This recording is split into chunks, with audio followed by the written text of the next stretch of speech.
தலைமை தேர்தல் அதிகாரியை சந்தித்து 2 புகார்கள் திமுகவின் சார்பாக கொடுக்கப்பட்டிருக்கிறது.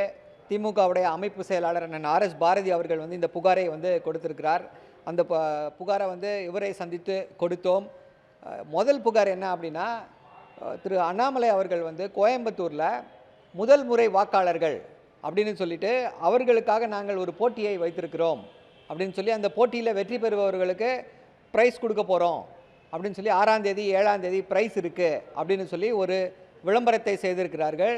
அதில் பாஜகவுடைய சின்னம், மோடி அவர்களுடைய அந்த புகைப்படம், இது எல்லாமே போட்டிருக்காங்க.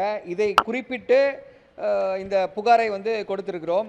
இதுதான் அந்த அட்வர்டைஸ்மெண்ட்டு வந்திருக்கு. இதில் பார்த்தீங்க அப்படின்னா ஃபஸ்ட் டைம் ஓட்டர்ஸ் அப்படின்னு சொல்லி போட்டிருக்காங்க. இதில் பாஜகவுடைய சின்னம் இருக்குது. இது விதிமீறல், மாடல் கோட் ஆஃப் கான்டக்ட் இருக்கும் பொழுது யாருக்கும் எந்த வகையான பரிசு தொகையோ எதுவோ கொடுப்பது என்பது ஒரு கரப்ட் ப்ராக்டிஸ். இதற்காக வழக்கு தாக்கல் செய்ய முடியும். அவருடைய அந்த தேர்தல் சரியான முறையில் அவர் நடந்து கொள்ளவில்லை என்பதற்கு இது ஒரு எடுத்துக்காட்டாக இருக்கிறது.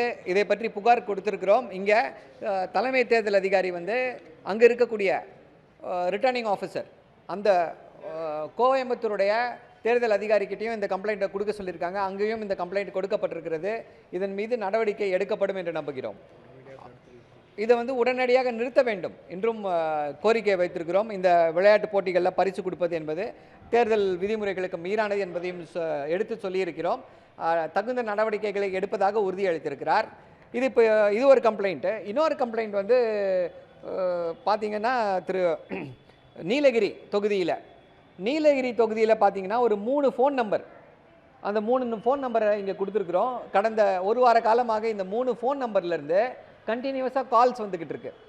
அதில் என்ன அப்படின்னா, 6ஆம் நம்பருக்கு ஓட்டு போடுங்க, 6ஆவது சீரியல் நம்பருக்கு ஓட்டு போடுங்கன்னு சொல்லி அந்த வாய்ஸில் கேட்டுக்கிட்டு இருக்காங்க. வாய்ஸ் மெசேஜாக வருது. இது தேர்தல் விதிமுறைகளுக்கு எதிரானது. நாங்கள் எங்களுடைய இதை வச்சு விசாரித்து பார்க்கும் பொழுது இது இந்த பஞ்சாபில் இருந்து வரக்கூடிய ஒரு நம்பர் அப்படின்றது தெரிகிறது. இதில் என்ன அப்படின்னா, முக்கியமாக என்ன சொல்லியிருக்கோன்னா, the message which is spread through these mobile phones is that the serial number of Mr. L. Murugan, BJP candidate, is 5 in the ballot paper, and the serial number of our candidate 3 A. Rasa is 6 in the ballot paper, and the voter is to vote in serial number 5. This is absolutely false and misleading propaganda. ஏன்னா எங்கே திமுகவுடைய candidate அண்ணன் ராசாவுடைய number, serial number என்னென்னா 1.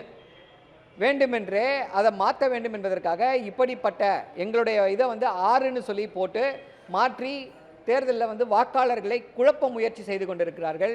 அதாவது தேர்தல் commission model code of கான்டக்டில் தெளிவாக ஒரு விதியை சொல்லியிருக்காங்க. என்ன அப்படின்னா, தேர்தல் அறிவித்த பிறகு இந்த பல்க் SMS மூலமாக தவறான தகவல்களையோ வேறு எதையோ பரப்பக்கூடாது அப்படின்னு சொல்லி அந்த நடத்தை விதி இருக்கிறது. அதே போல் இது ஒரு கரப்ட் ப்ராக்டிஸ். ஏன்னா தவறான தகவல்களை சொல்லி ஓட்டு கேட்கவோ மிஸ்லீட் பண்ணவோ கூடாது என்பதும் தெளிவாக இருக்கிறது. அந்த அடிப்படையில் இந்த புகார் கொடுக்கப்பட்டிருக்கிறது. இதையும் வாங்கி தலைமை தேர்தல் அதிகாரி திரு சுப்ரட்டோ சாஹூ அவர்கள் வாங்கி இதன் மேலும் நடவடிக்கை எடுப்பதாக உறுதியளித்திருக்கிறார். ரிட்டர்னிங் ஆஃபீஸர் அங்கேயும் ஒரு இதை கொடுக்க சொல்லியிருக்காங்க, காப்பி. அங்கேயும் ஒரு காப்பி கொடுக்கப்பட்டிருக்கிறது. என்ன அப்படின்னா, 2 ஒருத்தர் ஒன்றிய அமைச்சர் என்ன பண்ணுறாரு, ஏதோ பஞ்சாப்லேருந்து பல்க் எஸ்எம்எஸையும் இதையும் பண்ணிக்கிட்டு இருக்கிறாங்க. அதே போல் இன்னொருத்தர் பார்த்திங்கன்னா தமிழ்நாடு பாஜகவுடைய தலைவர், அவர் என்ன பண்ணுறாரு, நடத்தை விதிகளை மீறி சும்மா இங்கே நாங்கள் அப்படி செய்ய மாட்டோம், இப்படி செய்ய மாட்டோம், இதை செய்வோம் அதை செய்வோம்னு சொல்லி பேசி கொண்டிருக்கிறார்கள். ஆனால் அவர்களுடைய நடவடிக்கைகள் எல்லாமே தேர்தல் விதிமுறைகளை மீறுவதாக இருக்கிறது. ஸோ இந்த 2 புகார்கள் குறித்து கம்ப்ளைண்ட் கொடுத்துருக்கோம். விரைவில் நடவடிக்கை எடுக்கப்படும் என்று நம்புகிறோம். நன்றி.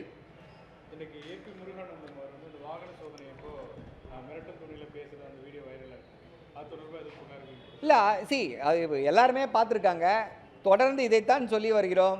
பாஜக எப்படி ஒரு ஆணவத்தோடு செயல்பட்டு வருகிறது. இவர் எம்பி தேர்தலில் நிற்பதற்கே இப்படிப்பட்ட ஒரு ஆணவ பேச்சு. ஆனால் தேர்தலில் நின்று ஜெயிச்சார் அப்படின்னா என்ன நடக்கும்னு யோசிச்சு பாருங்கள். அதற்கு எங்களுடைய தொழில்துறை அமைச்சர் திரு TRB ராஜா ஒரு பதிவை போட்டிருக்கார். அதில் தெளிவாக சொல்கிறார், கிளியராக எக்ஸ்பிளைன் பண்ணுறாரு. நானும் இங்கே தான் இருக்கேன், கோயம்புத்தூரில் இருக்கேன். ஒவ்வொரு முறையும் என்னுடைய வாகனமும் சோதனை படுத்தப்படுகிறது. அது அவர்களுடைய வேலை. அதை வந்து சோதனை போடுறாங்கன்னா இறங்கி நின்று வழி விட்டு இது பண்ணணும். எதற்கு இப்போ இவ்வளவு அராஜகமாக பேசுவது வந்து ரொம்ப வேடிக்கையாக இருக்குது. என்ன அப்படின்னா, அது யாரும் தமிழ்நாடு காவல்துறை கிடையாது. அவங்க எல்லாம் யாருக்காக ரெப்ரசன்ட் பண்ணுறாங்கன்னா, எலெக்ஷன் கமிஷனுக்காக ரெப்ரசன்ட் பண்ணுறாங்க. ஒரு ஒன்றியத்தில் 10 வருடங்களாக ஆட்சியில் இருக்கக்கூடிய கட்சி, நாங்கள் இத்தனை தொகுதிகளை ஜெயிப்போம், அத்தனை தொகுதிகளை ஜெயிப்போம்னு சொல்லக்கூடிய கட்சி என்ன பண்ணுது? தேர்தல் அதிகாரிகளை மிரட்டுகிறது.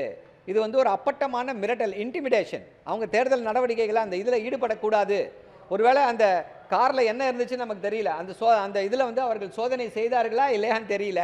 ஒருவேளை அங்கே நிஜமாவே இருக்கக்கூடாத விஷயங்கள் இருந்திருக்கலாம். அதனால தான் பயந்து போய் இப்படி ஒரு மிரட்டலை விடுத்திருக்கிறாரா என்று தெரியவில்லை. அதில் அந்த வாகனம் சோதனைப்படுத்தப்பட்டதா இல்லையா என்பது நமக்கு தெரியல. உங்களுக்கு தெரியுமா சோதனைப்படுத்தப்பட்டதா?